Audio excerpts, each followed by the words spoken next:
Bom, a gente falou ontem sobre o tabernáculo e todo o significado dele. E como o próprio hino diz, por mais que a gente tente explicar, parece que é tão pouco. A gente começou ontem pelo mapa. Então, está aí no telão para vocês verem. Da direita para a esquerda, vamos fazer uma recapitulação aqui de 1 minuto e meio, não mais do que isso. Da direita para a esquerda, então, nós tínhamos ali o altar de bronze, ou o altar de sacrifício, o lavatório de bronze.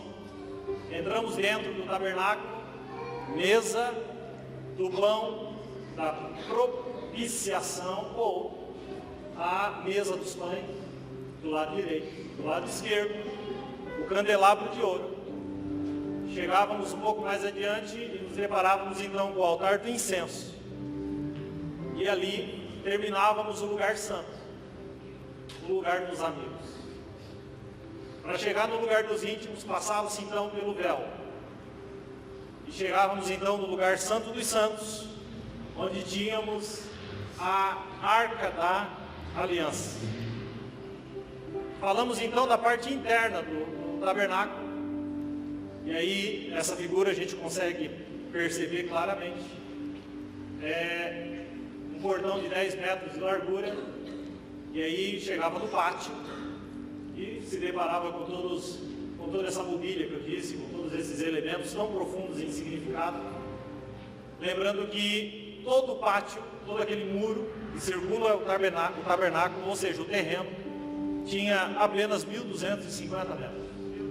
Então o Deus, que é acima de todos os deuses, que está acima de todos os céus, decidiu habitar no meio do seu povo, pedindo que o tabernáculo sempre fosse montado no meio do acampamento, ou do arraial, que é a palavra bíblica certa, uma vez que é usada na Bíblia Sagrada. Então aí nós temos a imagem completa. Tribos, 3 tribos do lado direito, do lado esquerdo, do lado de cima, do lado de baixo. E o acampamento, então, o tabernáculo, ficava exatamente no meio, onde Deus manifestava a sua glória. Deus é o mesmo. O Senhor disse: eu quero habitar no meio. Jesus é Deus. Jesus, Ele está dentro da Trindade, Pai, Filho e Espírito Santo. 3 pessoas distintas em uma só. É por isso que quando Jesus veio, Jesus não veio para despregar o que Deus pregou. Jesus disse: onde houver 2 ou 3 reunidos em meu nome, eu estarei aonde? No meio. Eu acho engraçado que às vezes as pessoas acham e confundem esse versículo, achando que tem que ter 2 pessoas para Jesus estar no meio. Não, é eu e ele. Eu e Jesus, já deu 2. Porque senão eu entro dentro do meu quarto, sozinho, Jesus não está ali, porque tem que ter 2. Então, às vezes se usa essa expressão quando começa um culto. Ó, irmãos, nós não estamos num grande número de pessoas, mas a Bíblia diz que quando tiver 2, já somos mais de 2, Jesus está aqui. Você acha que Jesus precisa de 2 pessoas para estar? Você e ele já deu 2. É por isso que ele se manifesta dentro, como disse, do nosso quarto. Isso é tão verdade que em Mateus capítulo 6 fala que nós devemos, quando quisermos falar com o Pai, entrar dentro do quarto, trancar a porta, e o Pai que viu em oculto recompensará em oculto. O tabernáculo ficava exatamente no meio, onde Deus manifestava toda a sua glória. Nós terminamos ontem falando que Jesus veio e era o próprio sacerdócio, o próprio tabernáculo, andando entre nós. Porque Deus não desiste da gente. Quem lembra disso? Quem pensou nisso de ontem para hoje? Me ajuda. Amém? Então ele veio e o mataram. Mas quando o mataram, achavam que teriam feito com que Deus desistisse. Mas Deus não desiste. O véu então é. E aí terminamos ontem dizendo que o véu rasgou não para a gente entrar, mas para Deus sair e habitar em nós, porque nós somos o templo do Espírito Santo. E encerramos dizendo que no céu, Ele não habitará em nós, mas nós habitaremos nele. Glorificado seja o santo nome do Senhor. Valeu a pena a recapitulação? Ficou com gostinho, vontade de aprender mais? Quando a gente olha para o tabernáculo, eu vou pedir para o Brian voltar ali 2 figuras para trás. Pedir para ele voltar 2 figuras para trás. Observem que tudo isso tinha uma manutenção. Então Deus separou a tribo dos levitas para cuidar de tudo isso. De toda a armação, a montagem, desmanchava-se isso tudo e levava-se à medida que Deus mandava que o povo andasse no deserto. Então Deus separou uma tribo só para trabalhar em função disso, a tribo de Levi. Deus vai ir um pouquinho mais longe e decide instituir então um representante dele na terra. E deu a esse representante a função de sumo sacerdote. O sumo sacerdote, ele é diferente do sacerdote em que aspecto? Eu quero que você entenda. A tribo de Levi fazia toda a parte de montar, desmontar, a manutenção, enfim. Os sacerdotes faziam o sacrifício dos animais, como expliquei ontem. Cuidavam para que o incenso não apagasse, cuidavam para que a lâmpada, o candelabro não apagasse, cuidavam para que houvesse a troca dos pães, e, enfim, cuidava de tudo isso. Mas no Santo dos Santos, só um homem em cada geração podia entrar no Santo dos Santos. E a esse homem foi dado a função de sumo sacerdote. Então ele era o que estava acima dos próprios sacerdotes. Quem entendeu isso, diga amém. Para ser um sacerdote, tinha que pertencer à tribo de Levi. Mas nem todo levita se tornaria sacerdote. Porque, como disse, era um grupo de pessoas fechado para aquela geração. Só para que vocês tenham uma ideia. De Arão, que foi o primeiro sumo sacerdote, até Caifás, no tempo de Jesus, foram 81 sumos sacerdotes ao longo dos séculos. 81. Eles iam morrendo, e aí se levantava outro, de modo que esse sacerdócio o Senhor perpetuou. Ele diz no livro de Levítico que seria um sacerdócio eterno. E aí eu já quero começar a mexer com o seu pensamento. Para que você entenda, você pode dizer, mas hoje não existe mais nada disso, então Deus se enganou? Se enganou nada. Já a gente chega lá. Bom, então nem todo levita seria sacerdote, mas todo sacerdote teria que ser levita. Quando Deus foi levantar Arão para ser sumo sacerdote da tribo de Levi, o povo ficou enciumado e disse: nós também temos os nossos maiorais, porque todas as tribos, as 12, tinham o cabeça, os chamados de maiorais da tribo. Toda a tribo tinha um maioral.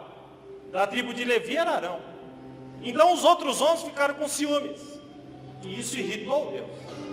Então Deus manda Moisés pegar uma vara seca de cada um.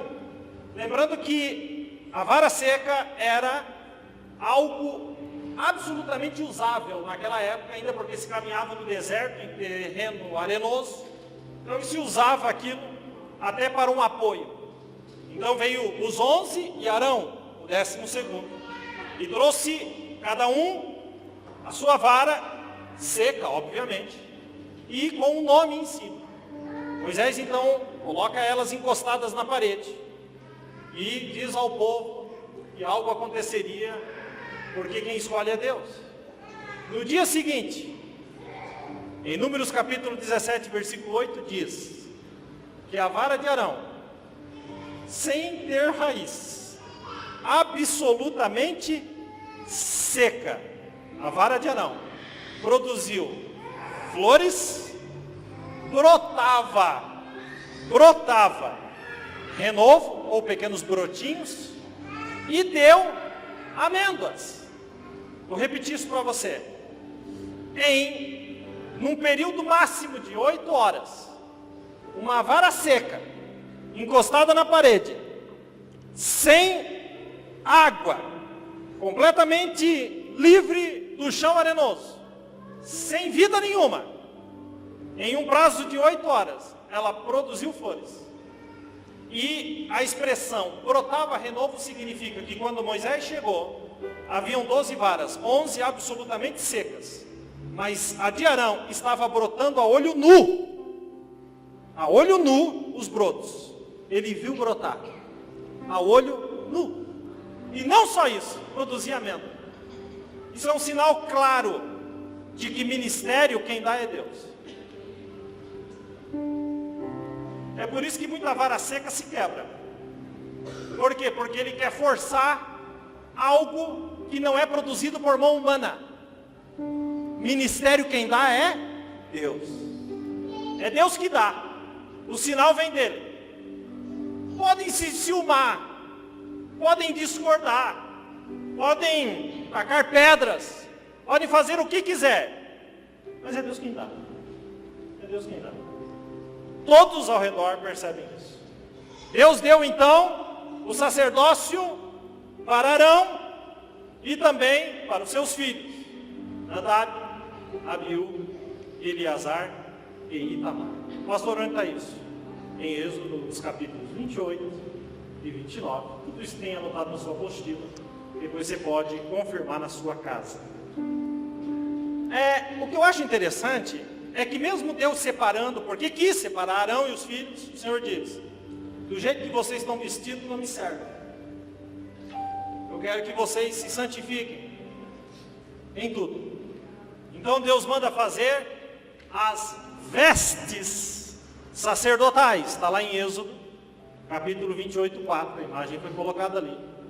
E o texto diz assim: estas, pois, são as vestes que farão. Observem lá. Esqueça o que está em branco. Apenas aquele que está mais colorido. Já eu chego naquele que está em branco. As vestes seriam compostas por um peitoral. Observem lá. Por um éfode. Já explico cada um deles. Um manto. E uma túnica bordada. Uma mitra. Um cinto. Farão, pois, santas vestes para Arão. Deus está falando com Moisés, por isso diz: teu irmão, e para seus filhos, para que me, escutem, administrem o ofício sacerdotal. Observe que tem duas imagens ali. Na verdade são três, só lembrando que a outra ali é de costas. O que está de forma mais simples era a veste sacerdotal. E a veste gloriosa, do jeito que está ali, era a veste do sumo sacerdote. A veste então do sumo sacerdote era feita, como disse, de linho.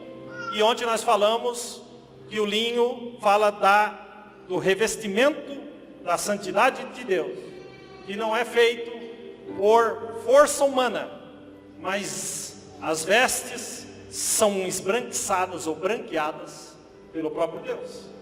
A mitra é aquilo que cobre a cabeça, está lá. O que está na cabeça dele é chamado de mitra.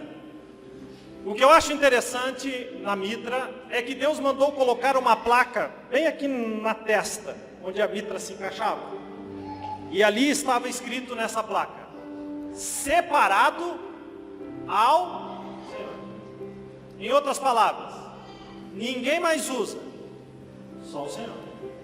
Quando Deus nos chamou do mundo, Ele colocou em nós um sinal, e o sinal é separado ao Senhor.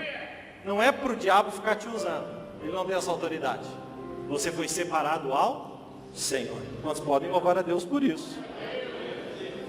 Na borda do vestido, ali na borda da parte azul do vestido, tínhamos aquilo que eram chamados de sinos. Quando o sumo sacerdote andava, esses sinos faziam barulho. E então ele entrava, sempre fazendo barulho. O movimento do sumo sacerdote era ouvido pelo barulho que fazia. É mais ou menos o que acontece com os crentes. Não é? A gente já fez um barulhão aqui essa noite, hein? Vocês ficam dando glória a Deus tão alto, mas que barulho, gente. Parece que vocês se movimentam fazendo barulho. Amém? Eu faço barulho, eu gosto do barulho.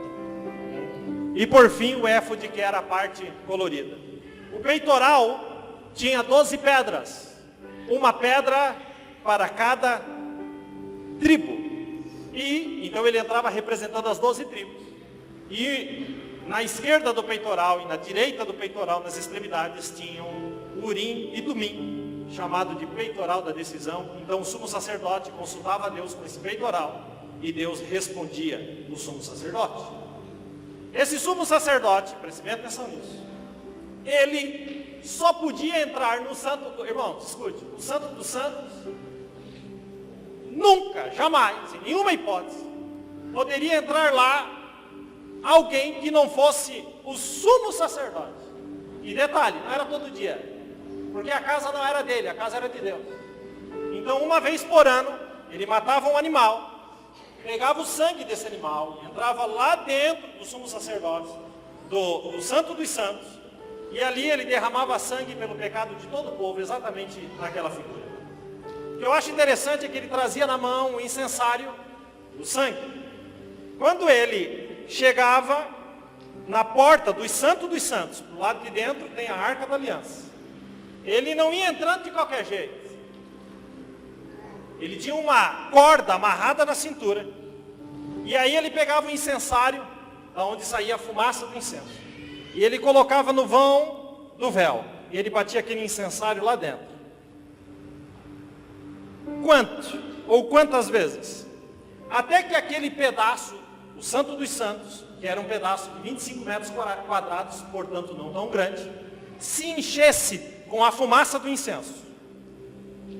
E quando o lugar estava absolutamente cheio da fumaça, só então o sumo sacerdote entrava. Por quê? Porque a fumaça escondia ele. Por isso que o grupo Trazendo a Arca escreveu o hino no Santo dos Santos. A fumaça me esconde. Só os teus olhos lá dentro. Eu acho interessante que ele tirava tudo isso. Ele já havia oferecido um animal pelo próprio pecado, para que ele não morresse. E daí ele entrava. E quando ele botava o pé dentro do Santo dos Santos, com o incensário na mão e o sangue para ser aspergido, ele contava 7 passos. 1, 2, 3, 4, até chegar no 7. Com 7 passos, ele estava na tampa do propiciatório, que está lá entre os querubins. E ali, ele derramava o sangue pelo pecado de todo o povo. Todo o povo ficava na porta, do tabernáculo, esperando se o sacerdote sairia vivo ou não. E então eles celebrariam o perdão dos seus pecados, porque o sacerdote, ele cumpriu o seu papel no dia da expiação. Depois do sacerdote fazer isso, ele tinha que sair, mas ele não saía assim. Ele voltava assim, porque ninguém dá as costas para Deus. Isso aí de ré. Se ele desse as costas, caía morto. Então, se ele entrou assim, ele vai sair assim. E aí ele saía, ia até a porta do tabernáculo, que dava para as tribos, e o povo todo estava esperando. Então ele saía do Santo dos Santos, passava pelo lugar santo, saía fora, passava pela pia, pelo altar do sacrifício, e aí lá na porta, o povo todo esperando, ele levantava a mão e ele abençoava o povo. Vestido com as suas vestes, só nesse dia o povo via o sumo sacerdote majestoso. Com o perdão dos pecados feito, ele abençoava o povo na porta do tabernáculo. Isso é fenomenológico. Por quê? Quem entendeu até aqui, amém? Agora, eu estava me coçando, estou com a vontade de falar de Jesus, chegou a hora. Lembrando apenas, eu tenho que frisar bem isso, lembrando apenas que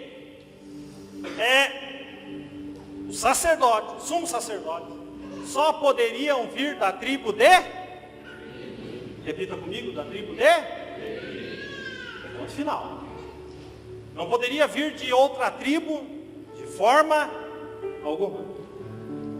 E agora eu quero falar então, você está aí com a sua apostila, você vai ver um trecho que diz: Jesus, o sumo sacerdote, segundo a ordem de Melquisedeque. Quem, pastor? Melquisedeque. Jesus, que nome é esse? E aí nós vamos ler o texto da primeira aparição de Melquisedeque, Gênesis 14, me acompanha aí, 18 ao 20, que diz: e Melquisedeque, rei de Salém, lembrando que Salém era Jerusalém, na época de Abraão.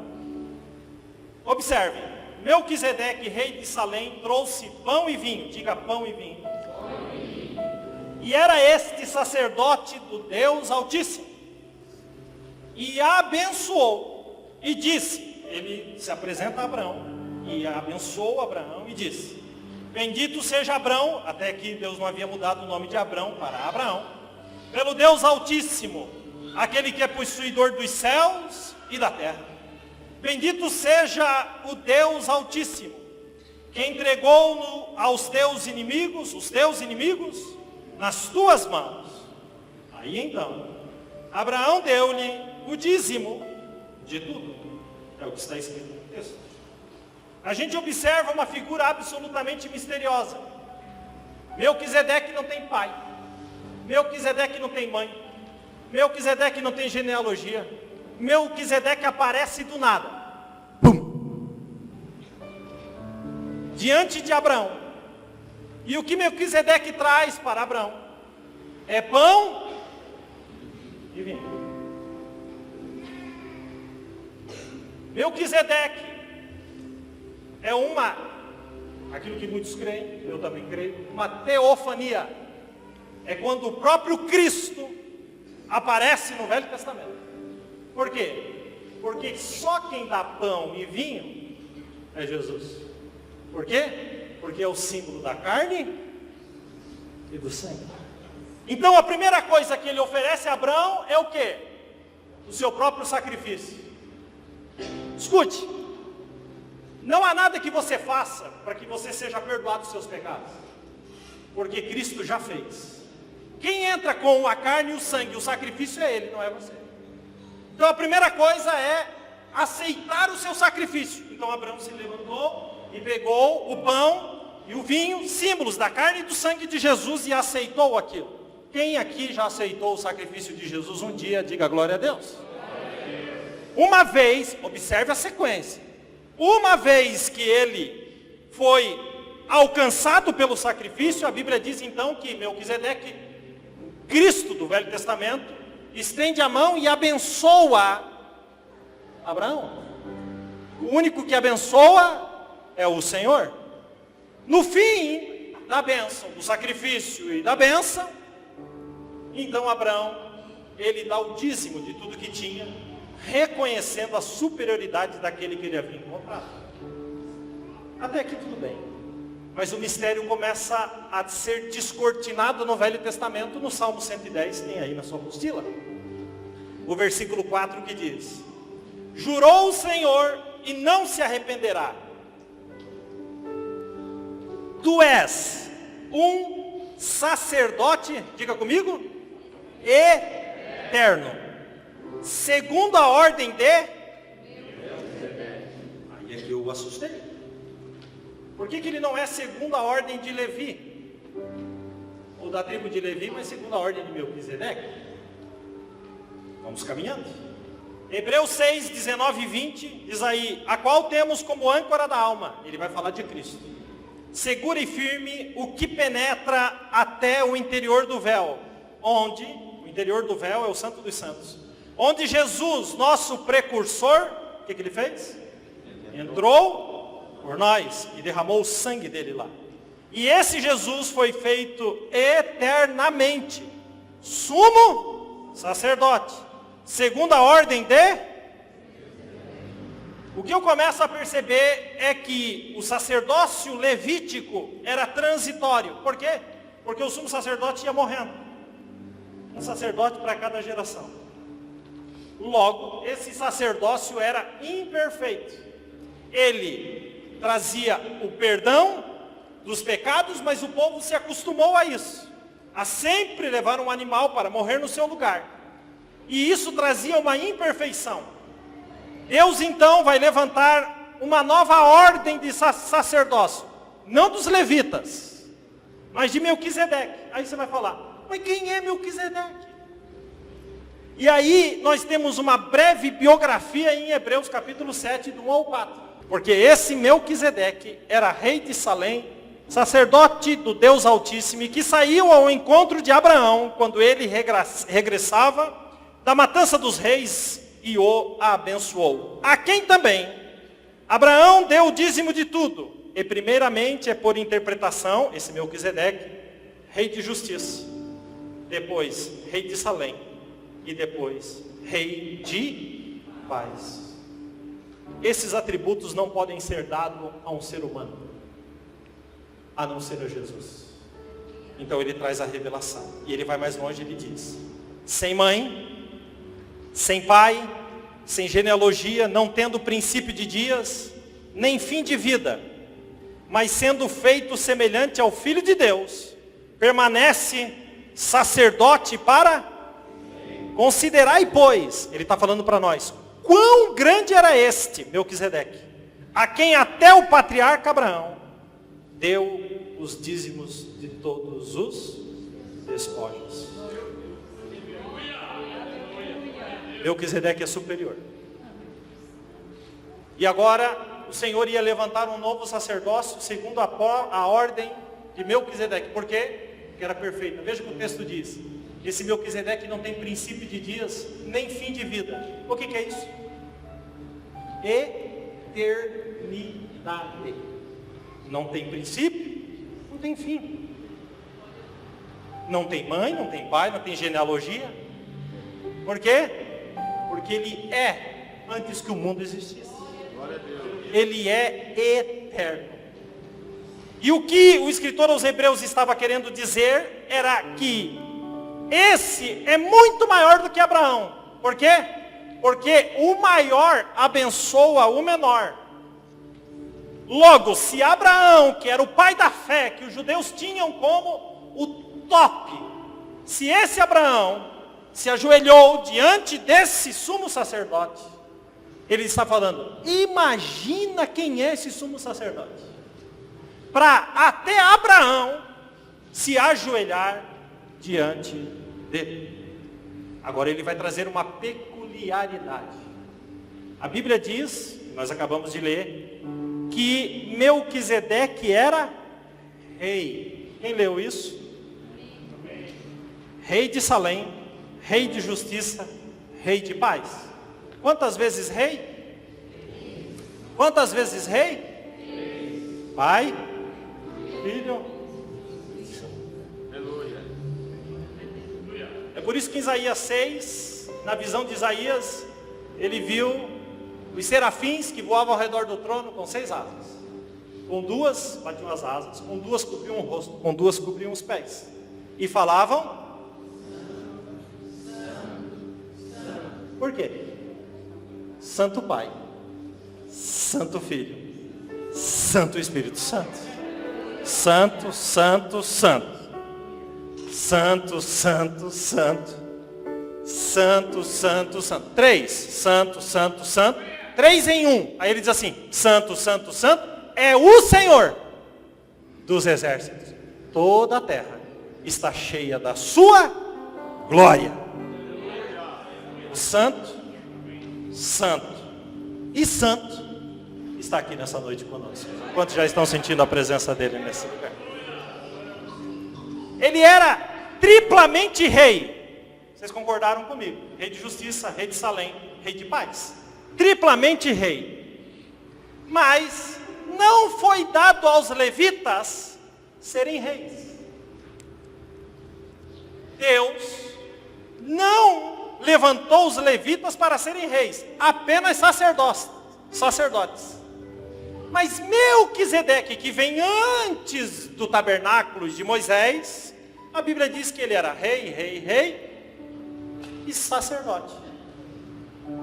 Então, se Cristo é segundo a ordem de Melquisedeque e não de Levi, então Cristo pode passar por cima do ministério levítico e ser rei e sumo sacerdote. Quem entendeu isso, diga glória a Deus. Você tem que entender, viu?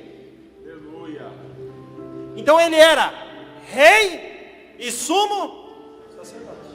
Aí você vai dizer para mim assim: pastor, tem outro problema. Jesus não era levita. Jesus era da tribo de Judá. Logo, ele não podia ser.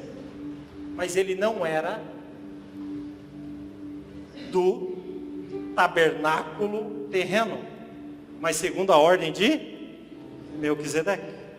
E Jesus veio da tribo de Judá e se tornou rei e sumo sacerdote. Por quê? Porque a velha ordem, toda a operação do tabernáculo, os levitas, tudo isso caiu. E levantou-se um novo testamento, uma nova revelação, uma nova aliança. Essa ficou para trás porque era imperfeita. Por que imperfeita? Porque os homens morriam. A de Cristo não, ela é perfeita porque é eterna, não tem fim de dias e ele é glorioso, é rei e é sumo sacerdote. Então ele se levanta aqui.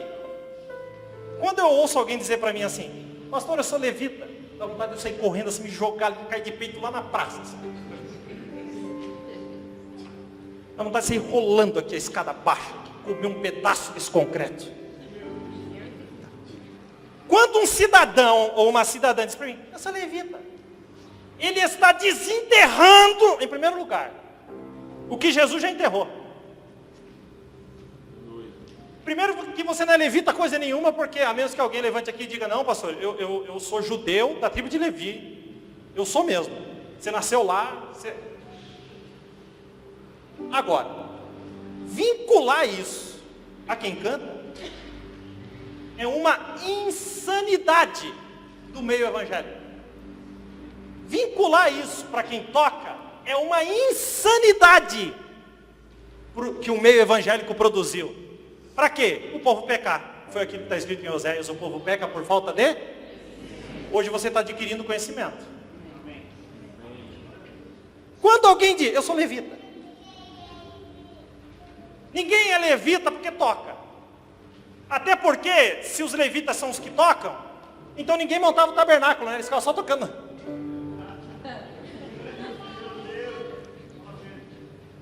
Então, eu ficava lá só. Não, meu filho, o levita, o sacerdócio levítico não tem nada a ver. Eu sou, não um levita, eu sou um sacerdote. Pastor, porque o senhor é pastor? Nada a ver. Você também é. Não sabia, né? Mas eu vou te contar hoje. Você não é levita, você é sacerdote do Deus Altíssimo. Já eu chego lá. E aí o que acontece? Esse que veio da tribo de Judá e agora é rei, ele produz um sacerdócio da realeza. Logo, um sacerdócio? Um sacerdócio? Real. Real do quê? De realeza. Porque ele é rei e ele é sumo sacerdote. Quem entendeu até aqui, diga amém. Amém. O sacerdócio de Cristo está acima dos patriarcas e da lei, porque foi dado antes deles. O sacerdócio de Arão ministrava a morte todos os dias. O sacerdócio de Cristo ministra a vida uma vez por todas para toda a eternidade. O sacerdócio de Arão era símbolo da fraqueza humana. Isso é tão verdade que ao longo da história até os sumos sacerdotes se contaminaram com aquilo que não deveriam. Mas o sacerdócio de Cristo é do Filho eterno de Deus. Agora eu vou mais longe. O sacerdócio de Arão tinha um santuário terreno. mas o de Cristo é celestial. A lei do Velho Testamento, que tinha 613 pontos, ou 613 leis, não é apenas os 10 mandamentos. Os 10 mandamentos é a suprassumo da lei. Mas eram 613 degraus. 613 leis. Nenhum homem conseguia cumprir a lei. Porque ele podia cumprir 500 leis, e se falhasse numa, logo falhava em todas. O sacerdócio e a lei do Velho Testamento veio para revelar a incapacidade do homem de ser perfeito por ele mesmo. Somente um homem cumpriu toda a lei. Jesus Cristo. Que subiu 613 degraus e lá de cima ele gritou: está consumado. Isso não é maravilhoso? Ele grita lá de cima, o está consumado.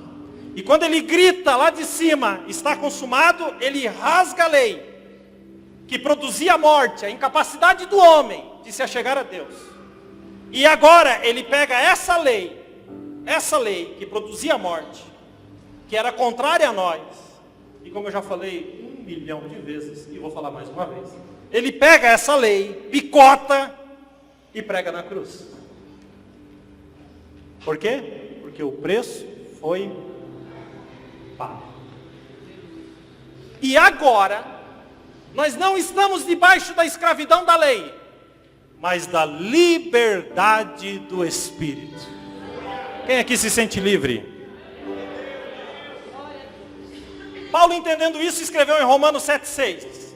Mas agora que Jesus morreu, temos sido libertados da lei, tendo morrido para aquilo em que estávamos retidos, para que sirvamos, escute, em novidade de espírito, e não na velhice da letra.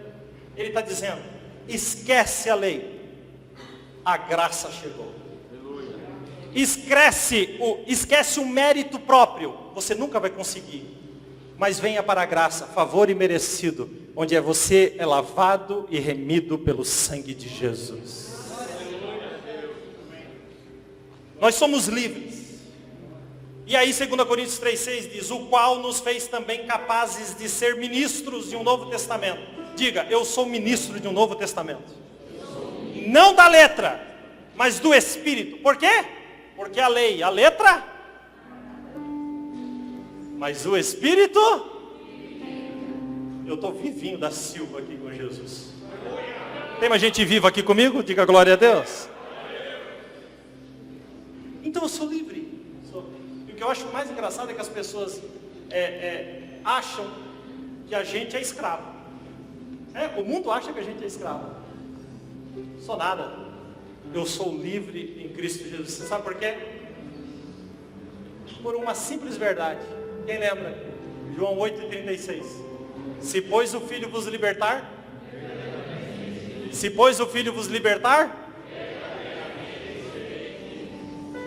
diga para a pessoa que está do seu lado, você é livre verdadeiramente. Aleluia. Aleluia. Agora preste bem atenção. Eu estou seguindo. Quem está me acompanhando, diga amém. Eu vou falar, já vou parar. Vou no máximo até meia-noite hoje. No máximo. Já que amanhã é domingo. Antes que você levante para ir embora, eu estou brincando. Não vou até meia-noite. A Bíblia nos diz então, Paulo escrevendo em Gálatas 5,13. Preste bem atenção. Ele diz assim, vocês foram chamados para a liberdade, mas não usem a liberdade para dar ocasião à carne. Então, peraí, você é livre porque Cristo te libertou, mas existe uma limitação. Qual é? Viver debaixo da vontade de Cristo. Quem acredita que o Espírito Santo está aqui nessa noite? Paulo escreveu em 2 Coríntios 3,17 e diz assim, ora, o Senhor é Espírito, e onde está o Espírito do Senhor, aí tem liberdade. Quando um preso ia ser solto pelos romanos, ele era colocado em cima de uma plataforma como essa, e era lido agora o documento de liberdade. Ele, antes de chegar ali, ele era trazido algemado. Então, ele levantava as duas mãos para cima. O capataz vinha por trás, o soldado romano vinha por trás e abria as algemas. E ele com a mão para cima. E lá em cima, ele abria os braços e gritava: estou livre. E aí ele abriu os braços. Por quê? Porque a liberdade, ela te tira daqui e te leva para cá.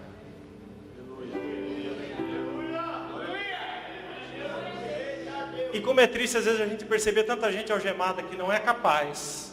Eu acho que você consegue, quer ver? Vamos fazer um teste? Levante essa mão comigo, à direita. Ninguém morreu? Diga glória a Deus. Ninguém morreu?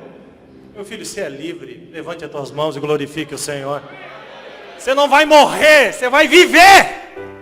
Porque o Espírito vivifica. Aleluia. Aleluia. Ontem eu disse, repito hoje, a vocação do diabo é matar, roubar e destruir. A vocação de Jesus é perdoar. E quando chega a plenitude dos tempos, Deus decide pegar a aliança velha, o Velho Testamento, e fazer uma aliança nova, um Novo Testamento. A velha aliança, incapaz de purificar o homem, mas nessa nova aliança, havia agora a possibilidade do homem ser completamente livre. Olha o que está escrito aí em Hebreus, está aí na apostila, capítulo 9, versículo 11 e 12, que diz assim: mas vindo Cristo, o sumo sacerdote dos bens futuros, por um maior e mais o quê? Perfeito tabernáculo, não feito por mãos, isso é, não é criado, nem por sangue de bodes, não é desta criação, nem por sangue de bodes e de bezerros, mas pelo seu próprio sangue, entrou uma vez no santuário, havendo efetuado uma eterna redenção. Quando Cristo morreu, foi levado aos céus no tabernáculo celestial. Ele chega naquilo que é o tabernáculo celestial, e no altar do sacrifício está o próprio sangue dele. Ele passa pela pia, ele é 100% apto, porque ele está completamente limpo. Ele dá mais um passo, e os elementos que engrandecem o nome do Pai estão todos em ordem. Ele chega diante do véu, e o que eu acho mais interessante é que ele entra no Santo dos Santos, o nosso sumo sacerdote, e no Santo dos Santos, no propiciatório, ele derrama o seu próprio sangue. O seu próprio sangue. Eu vou explicar isso. Ele é o sumo sacerdote e a oferta ao mesmo tempo. Ele é o que oferece o sacrifício, e ele é o próprio sacrifício. Glória a Deus. E então, com seu próprio sangue, ele conquista povos, tribos, raças e nações para Deus, uma única vez por todas. Não precisa mais geração após geração, não. Ele morreu uma vez só por todos nós. Ele é o intercessor e ele é o redentor. E agora livres, nós conseguimos ir onde nunca ninguém foi. Nós somos livres. Quem é livre aqui, diga glória a Deus comigo. E esse sumo sacerdote, isso é só Deus. Esse sumo sacerdote decide levantar o seu próprio sacerdócio para trabalhar em função disso. para que eu me torne agora um sacerdote, eu não preciso ser da tribo de Judá, nem da tribo de Levi. Eu só preciso ter uma marca, a marca do sangue de Cristo. Se você aceitou Jesus, o Senhor te levanta como sacerdote nessa noite, para realizar a sua obra na terra. Eles estudavam uma vida toda para se tornar sumo sacerdote, a partir dos 30 anos. Eu já falei uma vez sobre isso, quero pincelar de novo. Eles estudavam a vida toda. Estudavam até os 25 anos de idade. Com 12, um sacerdote levítico, com 12 anos, ele já sabia o Pentateuco, os 5 primeiros livros da Bíblia, de cor. Com 12 anos. Ele sabia de cor. Com 12 anos, Jesus não só sabia de cor, como ele ensinava e os mestres ficaram de boca aberta, porque Jesus é Jesus. Aos 25, com todo o seu tempo concluído, uma vida de estudo, então ele ia servir o sumo sacerdote. Para quê? Para aprender a prática, olhando. O sumo sacerdote, no tempo que Jesus estava aqui, chamava-se Caifás. E ele tinha um desses meninos, que se tornariam sumo sacerdote dentro de casa. Era o servo de Caifás, do sumo sacerdote. Ele estava aprendendo a prática. Ele não tinha defeito nenhum no corpo. Não podia ter nenhum defeito no corpo. Tinha que ser perfeito em saúde para ser sumo sacerdote. Ele não tinha defeito nenhum. O sangue seria aspergido, sangue na ponta da orelha, no polegar direito e no polegar do pé direito. Lado direito é comando. Lado direito é autoridade. Então, colocava-se sangue na ponta da orelha direita, no dedo polegar da mão direita, no polegar do pé direito. Primeiro o sangue. Depois o óleo. Você não pegou, né? Vou repetir. Primeiro o sangue, depois o óleo. Por quê? Porque primeiro vem o sacrifício, depois vem o Espírito. Primeiro você aceita Jesus, depois ele te batiza com o Espírito Santo. O Espírito não atropela a obra redentora de Cristo. Ninguém recebe o Espírito se não receber o sacrifício de Cristo. Ele era perfeito. Caifás diz, olha, estão prendendo um charlatão aí. Um que diz que é filho de Deus. Eu quero que você vá lá, acompanhar a prisão. Você vai ser o meu substituto. Você vai ser aquele que vai me representar. Eu imagino que o rapaz de 25 anos olhou e disse, meu Deus do céu, que privilégio maior você. Eu vou representar o sumo sacerdote, o Caifás. E aí ele sai, encontra-se com a turba de judeus e de soldados romanos e acompanha para prender o charlatão. Quando ele chega lá para prender o charlatão, essa era a ordem dele, acompanhar se estava tudo certo, se amarrar direito, se certificar de que seria levado até a presença de Caifás. Ele está lá, mas um dos caras que estava junto com esse charlatão puxa uma espada, Pedro, e ó, pum! Deu para matar, deu de cima para baixo, no meio da cabeça, mas ele tirou, arrancou a orelha. A orelha cai no chão. Acabou. Defeito. Nunca mais seria sumo sacerdote. Nunca mais seria sacerdote. Nunca mais. Mas o charlatão não era charlatão. Era o Filho do Deus Altíssimo. Que decide nele começar o seu próprio sacerdócio. Eles estavam prendendo o sumo sacerdote eterno, segundo a ordem de Melquisedeque. E no meio daquele monte de soldado empurrando para todo lado, Pedro puxa a espada, arranca lá, é grito, é não sei o quê. O meu sumo sacerdote para o templo. Os soldados ficam assim, ó. ele para. Ele sai do Cronos, o tempo humano, e entra no Kairos, o tempo de Deus, onde um dia é como 1000 anos, e 1000 anos como um. Ele para, todo mundo fica, congela. Só ele e o rapaz. Jesus vai para o meio da multidão. O Filho do Deus Altíssimo, o que tem todos os planetas aos seus pés, ele se abaixa.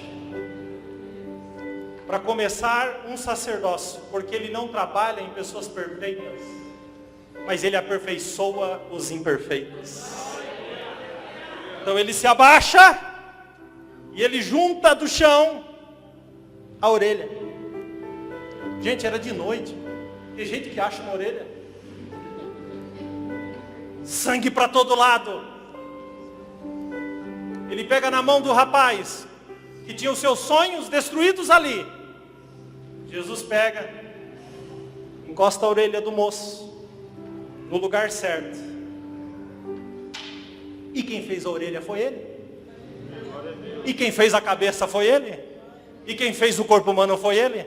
Onde ele encosta, tudo volta a ter vida. Jesus nunca enterrou ninguém enquanto esteve nessa terra. Toda vez que ele cruzava com a morte, o defunto tinha que pular vivinho da selva. Porque ele é o Deus da vida. É por isso que quando ele chega, João 10 fala que o Pai deu a ele o poder de dar a vida e tornar a tomá-la.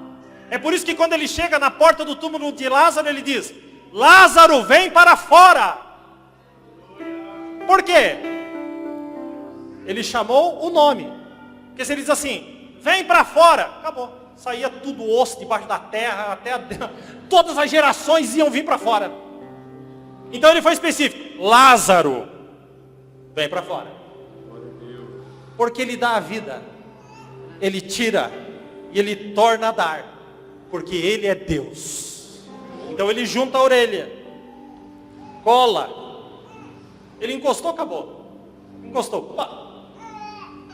O sacerdote, ou aquele que estava aprendendo para começar um sacerdócio levítico, dá continuidade.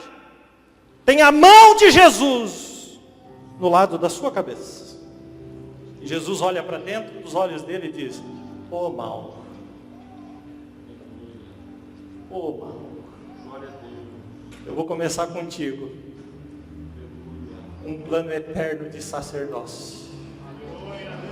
Tu não vai mais trabalhar para Caifás. Eu vou ser o teu sumo sacerdote. Eu vou ser. Quando ele termina, ele diz, sai Kairos, vem o Cronos. Todo mundo volta e prende ele. Ele para o tempo. Ele sai fora do tempo para abençoar o tempo. Ele saiu do tempo dele e entrou no nosso tempo para nos salvar. Esse é o Filho de Deus que vive e reina para todos sempre. Quem está sentindo a presença desse?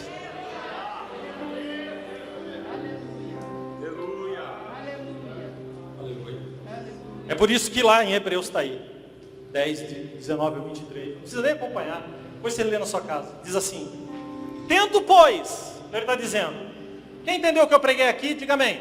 Amém. Aí ele diz assim, tendo pois aprendido, ele diz assim, tendo pois irmãos, ousadia para entrar no santuário, pelo sangue dos animais, não, pelo sangue de Jesus, pelo novo e vivo caminho, que ele nos consagrou, isso, pelo véu, isto é, pela sua carne, e tendo um grande sacerdote sobre a casa de Deus, cheguemo-nos, pois, com verdadeiro coração, com inteireza de fé, tendo os corações purificados da má consciência e o corpo lavado com água limpa, retenhamos firme a confissão da nossa esperança, porque fiel é o que prometeu.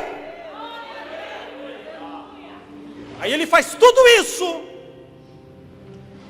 ele entra, ele dá o seu próprio sangue, ele te dá o direito da liberdade. E aí você vira as costas para tudo isso e diz: eu prefiro o mundo.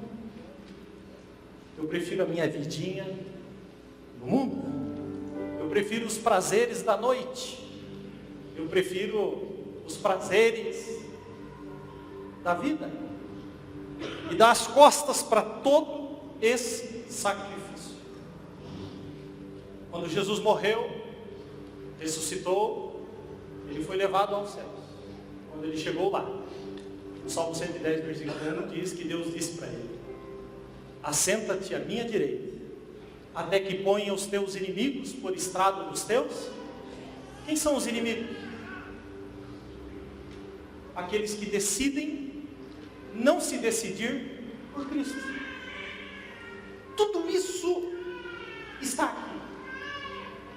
Eu já falei isso, mas eu estou igual o Paulo, não me canso de falar as mesmas coisas. No céu não haverá cicatriz. Deus me confortou tanto. Eu tenho uma irmã, e ela com menos de 30 anos, teve um problema intestinal de nascença chamado síndrome de Sjögren, e com menos de 30 anos, ela quase morreu, estourou o intestino dentro dela, e ela perdeu 100%. E colocaram uma bolsa de colostomia. E ela vive nessa bolsa de colostomia. E eu estava pregando esses dias num acampamento lá em Santa Catarina. E eu disse: no céu não vai ter cicatriz. E no final da minha ministração, a minha irmã veio aos gritos, agarrou no meu pescoço e disse: no céu eu não vou ter bolsinha. Tudo que eu mais quero é o céu. É disso que eu estou falando. É disso que eu estou falando. Dessa vida que pulsa, que deseja, que quer. E naquela manhã que eu ministrei, eu disse: nenhum de vocês terá cicatriz no céu. No céu não entra cicatriz. Só uma. A das mãos do meu Jesus. Toda vez que você peca aqui, a Bíblia diz em Apocalipse, no capítulo 10, versículo 12, ele diz que o diabo, nosso acusador, nos acusa dia e noite. Mas todas as vezes que o diabo fica nos acusando, e nos acusa para Deus, diz: olha, você não falou aqui, aí, é um pecador, ó. Mas aí você vem num lugar como esse, e a palavra de Deus toca em você. E aí você decide sair do seu lugar e vir aqui à frente. Obviamente que conduzido pelo Espírito Santo de Deus, que tem liberdade no nosso meio. Então o Espírito Santo te traz. E o diabo diz: ele precisa pagar um preço. É só para isso que serve a cicatriz. Então o Senhor levanta as mãos no céu e diz: o preço foi pago na cruz do Calvário. A comunhão é conectada. Pá! Você começa a chorar e a sentir a presença de Deus, porque você é perdoado. O preço foi pago. Jesus está à direita de Deus. E toda vez que o diabo acusa, Deus está no trono e Jesus à direita. Toda vez que o diabo acusa, os olhos de Deus olham e ele não aceita o pecado. Então o que você merece é a morte. Mas Jesus, que está à direita de Deus, coloca a mão na frente. E então Deus te olha por onde? Pelo furo da mão. Então ele não vê você, mas ele vê o sacrifício. E ele diz: eu perdoo, eu justifico, eu regenero, eu levanto, eu santifico. Fica de pé, eu vou te usar. O preço foi pago. Aleluia. Aleluia. Aleluia. Quem já viveu isso, diga amém. Ele levantou um novo sacerdócio. E eu venho aqui nessa noite te chamar para ser sacerdote. Pedro, entendendo isso, ele escreveu dizendo: esse texto fantástico. Ele diz: mas vós sois geração, sacerdócio, diga de novo, sacerdócio, nação santa, povo de propriedade exclusiva de Deus, para que anuncieis as virtudes daquele que vos chamou das trevas para a sua maravilhosa luz. Mas não termina aí. O versículo 10 de 1 Pedro 2 diz assim: vós, que em outro tempo não eram povo, mas agora, com o sacrifício, sois povo de Deus. Vocês não tinham alcançado misericórdia, mas agora alcançaram a misericórdia. Na sua testa está escrito: separado ao Senhor. Você é um sacerdote do sumo sacerdote eterno, segundo a ordem de Melquisedeque. Fique de pé, acabou. Fique de pé.